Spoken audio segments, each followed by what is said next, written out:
Hello दोस्तों, स्वागत है आपका इस आरसीसीएस स्टडी ग्रुप पर। आज हम लोग पढ़ेंगे बीजगणितीय विधि द्वारा समीकरण को कैसे संतुलित करते हैं। पिछले क्लासों में हमने बताया था कि अनुमान विधि क्या है, रासायनिक समीकरण क्या है, रासायनिक समीकरण का संतुलित करना आवश्यक है क्यों। लेकिन आज हम लोग पढ़ेंगे बीजगणितीय विधि द्वारा समीकरण का संतुलन कैसे किया जाता है। हर साल एग्जाम में क्वेश्चन इसे आता है और बहुत कम बच्चे लोग जानते हैं कि मतलब कि इसको कैसे शुद्ध करते हैं, कैसे इसको मतलब संतुलित करते हैं। तो आइए हम लोग सीखते हैं कि समीकरण को संतुलित आगे कैसे करते हैं। तो देखिए यहाँ पर सबसे पहले बता दें हम, जैसे मान लेते हैं कि एक यहाँ पर समीकरण हमने ले लिया, यहाँ पर समीकरण लिया हुआ है। फर्स्ट क्वेश्चन है कि H2 प्लस O2 तो बनता है H2, ठीक है। तो इसको अब बीजगणितीय विधि द्वारा कैसे संतुलित करेंगे। तो H2O2, H2 बना, जल बना, इसको अभिकारक बोलते हैं, इसको प्रतिपद बोलते हैं। आप देख सकते हैं कि H यहाँ 2 है, यहाँ H 2 है ना, ये तो बराबर है। लेकिन यहाँ पर ऑक्सीजन 2 है, यहाँ पर ऑक्सीजन 1 है, जो बिल्कुल संतुलित नहीं है। तो सबसे पहले क्या करते हैं, बीजगणितीय विधि को कैसे मतलब बीजगणितीय विधि का नियम है क्या। तो बीजगणितीय विधि से समीकरण को संतुलन करने के लिए सबसे फर्स्ट नियम ये है कि हम जो भी समीकरण जो दिया रहता है उसको पहले ए बी सी डी मानते हैं, है ना। जो समीकरण दिया हुआ है उसको पहले क्या करते हैं, ए बी सी डी मानते हैं। दूसरा स्टेप क्या हम बनाएंगे, जो जो तत्व उसमें भाग लिया है उसको लिखेंगे। फर्स्ट में हमने क्या बताया कि जो भी वहां पर समीकरण दिया हुआ है सबसे पहले उसको ए बी सी डी ऐसे मानेंगे। उसके बाद में हमने क्या करेंगे कि जो भी समीकरण था अब उसको क्या करेंगे, जो भी समीकरण ने जो तत्व भाग लिया था उसको हम क्या करेंगे, लिखेंगे। जैसे आइए हम देखते हैं यहाँ पर, जैसे हमने यहाँ माना क्या, ए माना, यहाँ बी माना, यहाँ सी माना, ठीक है। फर्स्ट स्टेप को हमने फॉलो किया। सेकेंड स्टेप में क्या कहता है कि जो जो तत्व भाग लेता है उसको लिखते हैं। इसमें कौन कौन से भाग लिया है, हाइड्रोजन भाग लिया है, और क्या भाग लिया है, और ऑक्सीजन भाग लिया है। आप समझ रहे हो, इतना बिल्कुल खाली इसमें हाइड्रोजन भाग लिया है और ऑक्सीजन भाग लिया, उसको लिख दिया। फर्स्ट स्टेप क्या किया, ए बी सी माना, और आता तो और बी मानता, और आता तो और आगे मानता, लेकिन हमको उतना नहीं है। लेकिन यहाँ सी तक है, पूरा मान लिया। इसमें हाइड्रोजन भाग लिया, ऑक्सीजन भाग लिया, इसको लिख दिया, ठीक है ना। यहाँ देख सकते हैं कि हाइड्रोजन कितना है, 2 है। तो 2 में एक से ए से गुना होगा तो कितना होगा, 2a होगा। अब देखो हाइड्रोजन का पूरा क्लियर करेंगे, हाइड्रोजन यहाँ भी है तो यहाँ कितना होगा, यहाँ बराबर देंगे तो कितना होगा, 2c होगा। यहाँ पर ऑक्सीजन है, ऑक्सीजन 2 है, 2 में और 20 से गुना करेंगे तो कितना होगा, 2b होगा। और यहाँ देखिए ऑक्सीजन कितना, 1 है बात। इसमें हम क्या करेंगे, c से गुना करेंगे तो केवल c आएगा। अब क्या करेंगे बच्चे, इसको समीकरण फर्स्ट मानेंगे, इसको समीकरण सेकंड मानेंगे। इसको समीकरण फर्स्ट माना, इसको समीकरण सेकंड माना, और हम क्या करेंगे, इसको समीकरण फर्स्ट और सेकंड। तो अब समीकरण है ना, समीकरण फर्स्ट से चलेंगे, किससे चलेंगे, समीकरण फर्स्ट से। तो क्या है, 2a बराबर 2c है, तो 2 से 2 खत्म, तो a बराबर क्या आ गया, c आ गया, ठीक है ना। अब हम क्या करेंगे, समीकरण b से चलेंगे, समीकरण b से चलेंगे, दूसरा से चलेंगे तो क्या लिखेंगे, 2b बराबर c होगा, ठीक है ना। तो b बराबर कितना होगा, c/2 होगा। तो हम देख लिए कि हमने क्या माना था, ए बी सी डी माना था, ठीक है ना। तो हमने मेरा क्या आया, ए का मान कितना है, c आया, b का मान कितना है, c/2 आया। तो a का भी मान c के रूप में आया और b का भी मान c के रूप में आया। जब 2 मान बराबर हो जाता है, a का मान c के रूप में, b का मान c के रूप में, तो क्या होगा, c बराबर खुद पर खुद क्या हो जाएगा, c बराबर c हो जाता है। और जिसके मान जिस रूप में निकलता है उसका मान 1 होता है, जिसका मान जिस रूप में निकलता है उसका मान 1 होता है। तो यहाँ c बराबर कितना हो जाएगा, 1 हो जाएगा, ठीक है ना। अब क्या हम करेंगे भाई कि यहाँ पर लिखेंगे a अनुपात b अनुपात c। यहाँ माना था ना, a माना था, b माना था, c माना था, a माना था, b माना था और c माना था। तो a अनुपात b अनुपात c। a का मान कितना आया है c, और b का मान कितना आया है, c/2, और c का मान कितना आया है, c आया है। और जहां जहां c है वहां वहां कितना रखेंगे, 1 रखेंगे, ठीक है ना।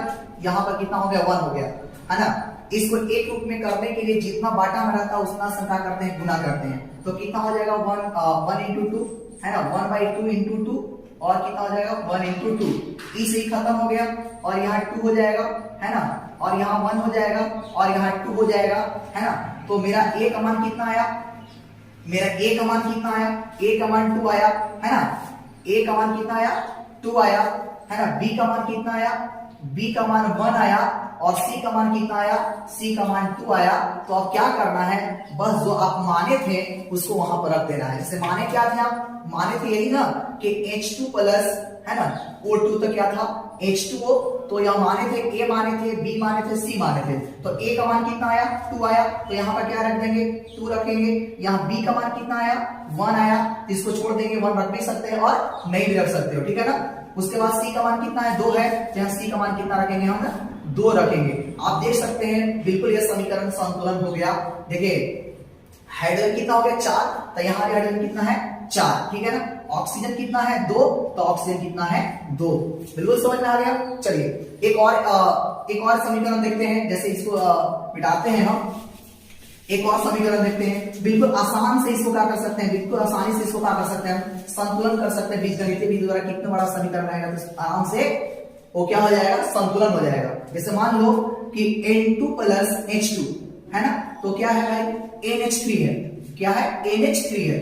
अब क्या है भाई, ये समीकरण तो बिल्कुल संतुलित नहीं है। तो फर्स्ट स्टेप में क्या कहा, ABCD मानना है ना। सेकेंड स्टेप क्या कहा कि जो जो तत्व उसने भाग लिया उसको क्या करना है, आपको लिखना है। तो यहां पर माना A, यहां B माना और यहां C माना, है ना। इसने भाग कौन लिया है, नाइट्रोजन भाग लिया है और हाइड्रोजन भाग लिया है। तो भाई बताओ कि नाइट्रोजन यहां पर कितना है, नाइट्रोजन 2 है तो कितना होगा 2 होगा, 2A होगा। और देखो नाइट्रोजन यहाँ कितना है, केवल 1 है, तो कितना 1 में A से गुना करेंगे तो कितना होगा C होगा, ठीक है ना। अब यहाँ पर देखो हाइड्रोजन यहाँ कितना होगा 2B होगा, और यहाँ हाइड्रोजन 3 है ना, हाइड्रोजन 3 है तो कितना होगा 3C होगा। तो समीकरण फर्स्ट है, समीकरण सेकंड है। अगर हम बात करें समीकरण, है ना, समीकरण किससे फर्स्ट से बात करें तो कितना होगा 2A बराबर C, तो A बराबर क्या होगा C/2। ओके चलिए समीकरण किससे चलते हैं हम लोग, समीकरण दूसरा से चलते हैं। तो दूसरा से क्या कहता है बाबू, 2B बराबर 3C, तो B बराबर 3C भाई कितना हो गया 2 हो गया। क्लियर है ना, ये मान निकल गया ना। A का मान C/2 के रूप में, मतलब हम कह सकते हैं A का मान C के रूप में और B का मान C के रूप में आया है। तो A का मान C के रूप में आया है, B का मान C के रूप में आया है, तो C का भी मान कितना आएगा C/C आएगा, और C बराबर कितना होगा 1 होगा, ठीक है ना। क्लियर होते जा रहा है सारा चीज, सारे डॉट क्लियर होते जा रहा है। चलो एक हो गया, है ना। अब क्या है कि यहाँ पर अनुपात निकालेंगे। अनुपात क्या निकालेंगे, A अनुपात B अनुपात C अनुपात निकालेंगे।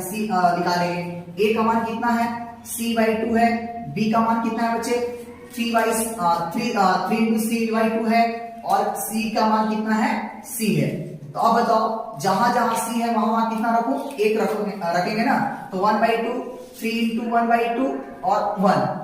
तो देख रहे हैं आपका आ गया 1/2, है ना, 1/2 अनुपात 3/2 अनुपात 1 आ गया, ठीक है ना। अब जितना नीचे है सब में उससे क्या करेंगे, गुना करेंगे। तो 1/2 into 2, 3/2 into, है ना 2, और 1 into 2। तो आप देख सकते हैं ये से कट जाएगा, ये से कट जाएगा, तो कितना आ गया 1 आ गया, यहाँ 3 आ गया, और यहाँ पर कितना आया, यहाँ पर 2 आया। तो A का मान कितना है, A का मान कितना है 1 आया, है ना। B का मान कितना आया, B का मान कितना आया, B का मान 3 आया, और C का मान आप देख रहे हैं C का मान कितना आया, C का मान 2 आया। अब क्या करेंगे, इस जो क्या है तुम्हारा जो आया मान, इसको यहां पर रखेंगे जो हमने यहां माना था N2 प्लस H2, तो क्या था NH3 था। तो हमने यहाँ A माना था, B माना था, तो भाई A का मान कितना आया 1, तो यहाँ पर 1 रखेंगे। B का मान कितना 3, तो यहाँ 3 रखेंगे। C का मान है ना, तो C का मान कितना है 2, तो यहाँ पर कितना रखेंगे 2 रखेंगे।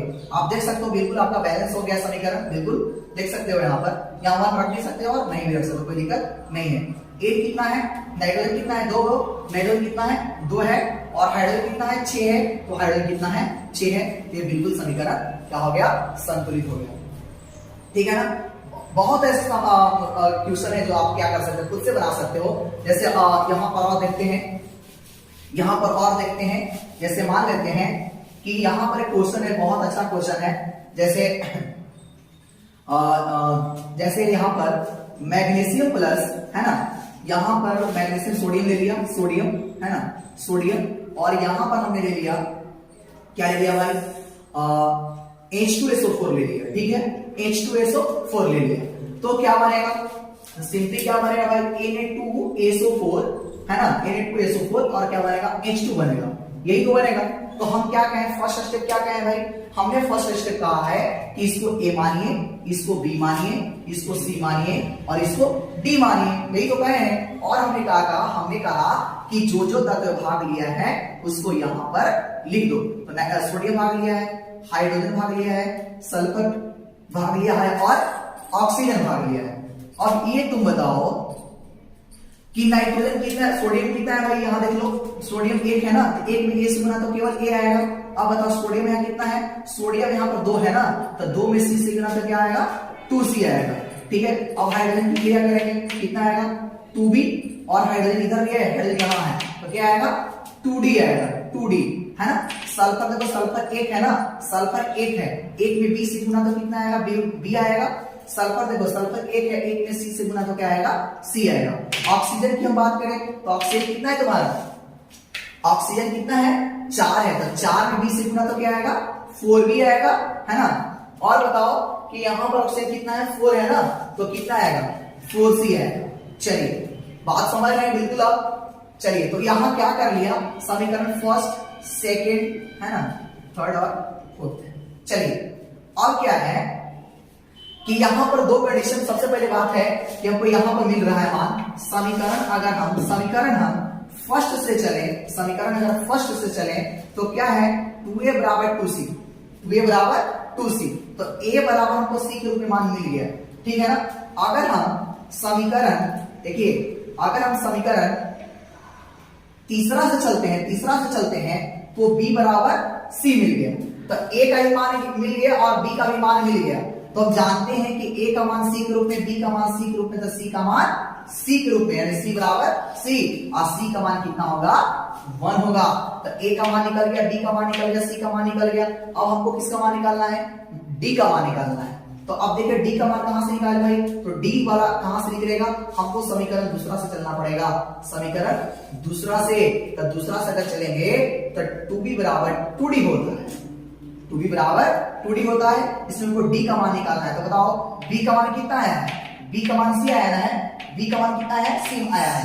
तो ये जो b का मान c आया है, इसके स्थान पर मान पुट कर सकते हैं, तो 2c हो जाएगा, 2c बराबर क्या हो जाएगा 2d हो जाएगा। अब हम बता दो भाई, अब हमको ये बता दो कि 2d बराबर 2c हो जाएगा, तो d बराबर क्या हो जाएगा 2c बाई 2 हो जाएगा, यहां से कट जाएगा, तो d बराबर c हो जाएगा। तो मेरा मान देखो कितना कितना निकल गया, a का मान निकला, b का मान निकला, c का मान निकला और d का मान निकला, ठीक है ना। अब हम क्या करेंगे, स्टेप कौन सा स्टेप चलेंगे, हमको निकालना अनुपात है ना, a अनुपात b अनुपात c अनुपात d, क्योंकि d तक लिखा ना, और d तक आपको जाना पड़ेगा। अच्छा, a का मान कितना है 2c, और b का मान कितना है c, और c का मान c, और d का मान c, और जहां जहां c है वहां वहां क्या रखेंगे 1 रखेंगे। तो कितना आ गया 1 1 1 और 1, यानी 2 1 1 और 1। a का मान कितना, a का मान 2, b का मान 1, c का मान 1, d का मान 1, ठीक है ना। अब जो समीकरण यहां पर जो यहां पर मान रखे थे ना a b c d, अब क्या करेंगे, a का मान कितना है 2, तो हम क्या कर देंगे यहां पर 2 रख देंगे, ठीक है। b का मान 1, तो यहां b का मान 1 डाल देंगे, c का मान 1, तो c का मान 1 डाल देंगे, और d का मान 1, तो d का मान यहां पर 1 डाल देंगे, और ये समीकरण आपका क्या हो गया, संतुलित हो गया। कौन विधि द्वारा, बीजगणितीय विधि द्वारा। अब देखिए सोडियम कितना 2 है, तो सोडियम देखो यहां मान रख भी सकते हैं और नहीं भी रख सकते, हटा ही देते इसको, तो कितना हो गया सोडियम 2 2, ठीक है ना। यहां भी मान रख भी सकते हैं और नहीं भी। हाइड्रोजन कितना है 2 है, तो हाइड्रोजन कितना है 2 है, 1 का यहां कोई वैल्यू नहीं है। चलिए यहां सल्फर कितना 1 है, तो सल्फर कितना 1 है, ऑक्सीजन 4 है, तो ऑक्सीजन 4 है। तो आप बिल्कुल देख सकते हैं, बिल्कुल बहुत सिंपल तरीका है ये, बीजगणितीय विधि द्वारा समीकरण को संतुलित करते हैं। बहुत आसानी से इसको क्या कर सकते हैं, संतुलित कर सकते हैं। कितने बड़ा बड़ा भी समीकरण रहेगा तो बिल्कुल आराम से इस विधि द्वारा हम कर सकते हैं। लेकिन अगर एग्जाम में अगर आता है तो इस विधि का प्रयोग बहुत कम करिए, क्योंकि ज्यादा समय थोड़ा सा लगता है। आप किस विधि द्वारा बनाइएगा, अनुमान विधि द्वारा, क्योंकि एग्जाम में अगर क्वेश्चन आता है तो उसमें ये नहीं बताता है, ये नहीं लिखा रहता है कि आप अनुमान विधि द्वारा बनाए या बीजगणितीय विधि द्वारा।